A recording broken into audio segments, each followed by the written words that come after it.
What struck me after experiencing my dad's funeral was that I am indeed born again.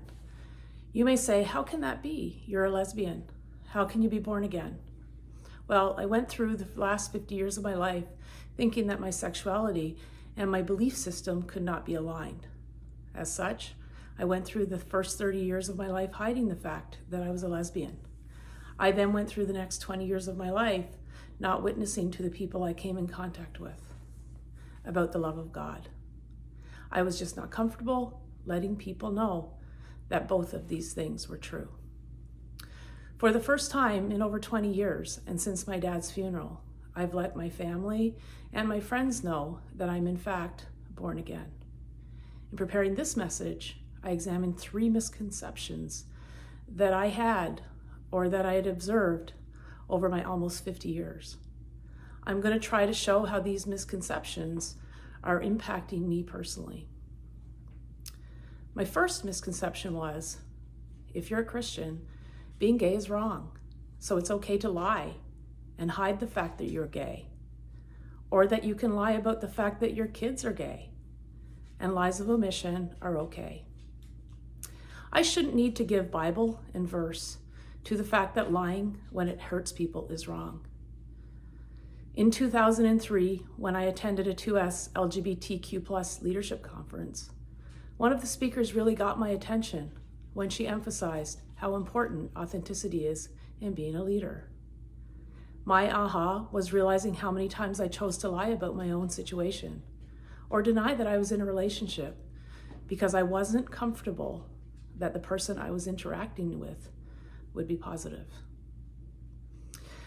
Even after doing diversity, equity, and inclusion work for over 17 years, I sometimes still lie about my relationship status if I think that the person I'm interacting with is religious or may not be supportive. I realized that if I was going to be a great leader, I would have to live my life authentically. 90 people attended my dad's funeral. 1,200 people have watched the YouTube version. And I'm pretty sure neither my mom or my dad have told many of those people that their daughter was a lesbian. I avoided going back to my homes in Labrador and Scotland because I didn't want to impact my dad's preaching life.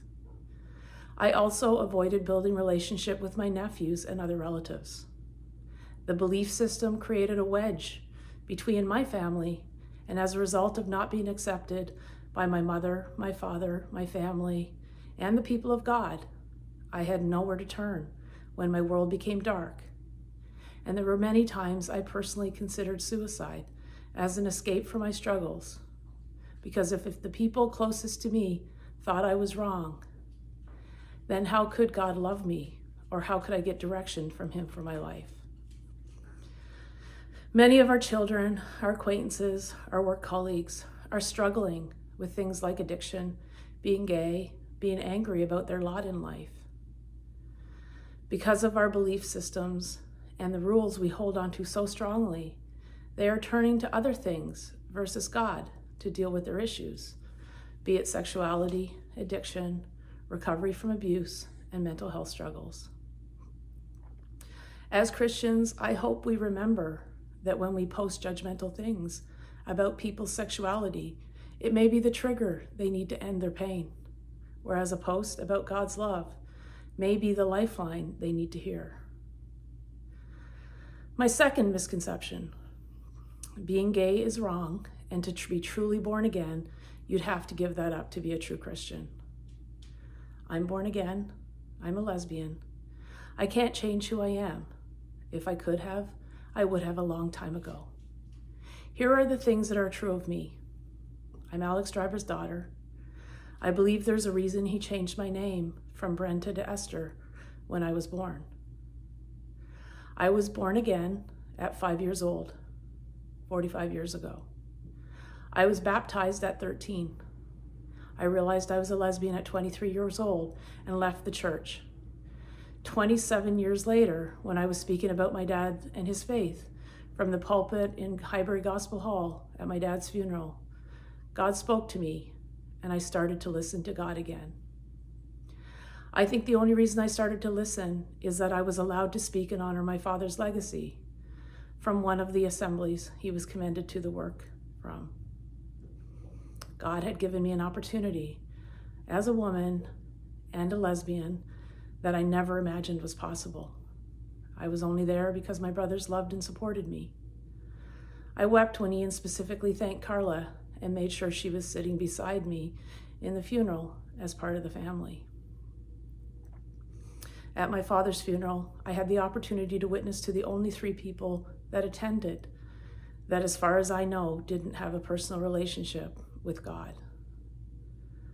By Friday, December 11th, I had started writing a book of 15,000 words that tried to capture my very complex thoughts about my dad, my sexuality, and my God. I've talked more about God than I ever have before with my family and friends, debating what's truly important and what's the true meaning of God's word, especially for my life. I've made sure 1,000 people have viewed my dad's funeral and seen the messages of God's love. I know at least 7 of them are gay and would have never heard the messages without me asking them to the funeral or sharing the YouTube link. If anyone since my dad's funeral have witnessed to more people than I have as a lesbian, born-again Christian, I'd love to hear about it. I didn't have to believe everything my dad did. I believed enough of it to know he knew the secret to a good, a happy, and an impactful life. I respected his beliefs, even though I didn't agree with some of them.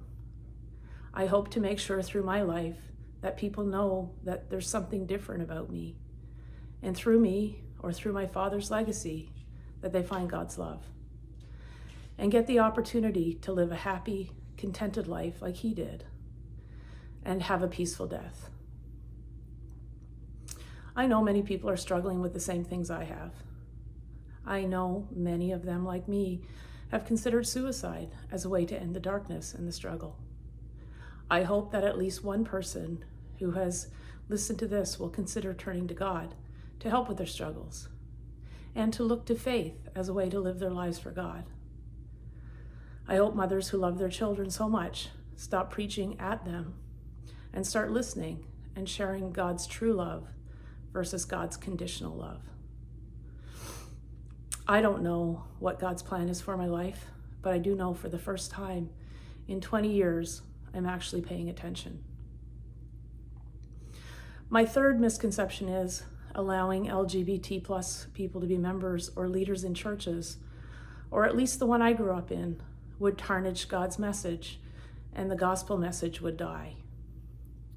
In reality, the only reason that many children of Christians' parents don't attend the gospel hall or other like churches is because they aren't able to reconcile who they are with the rules that they are expected to live by.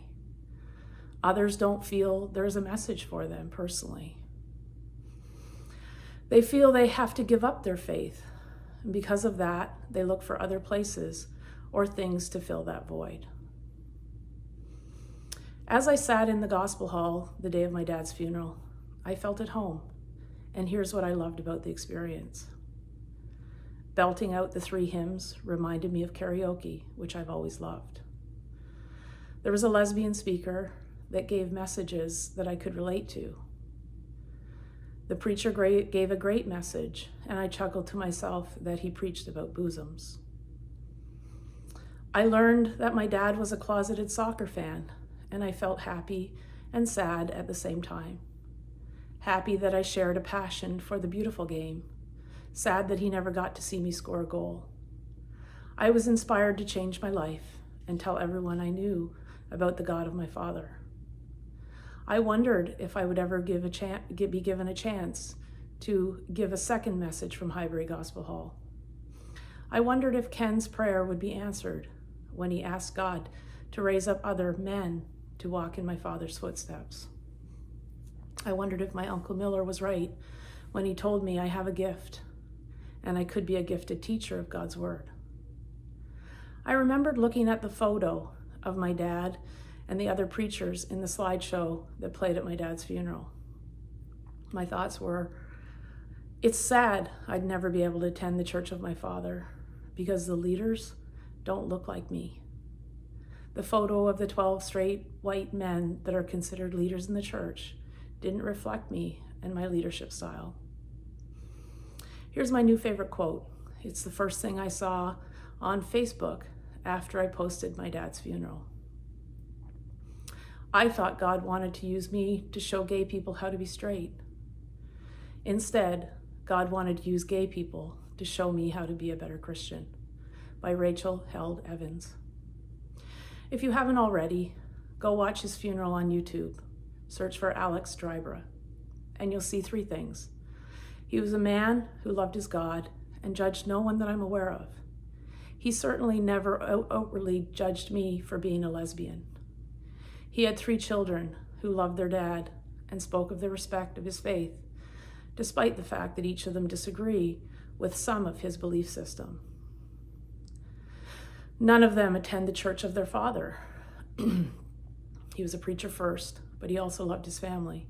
He loved soccer, he loved dogs, he loved Christmas.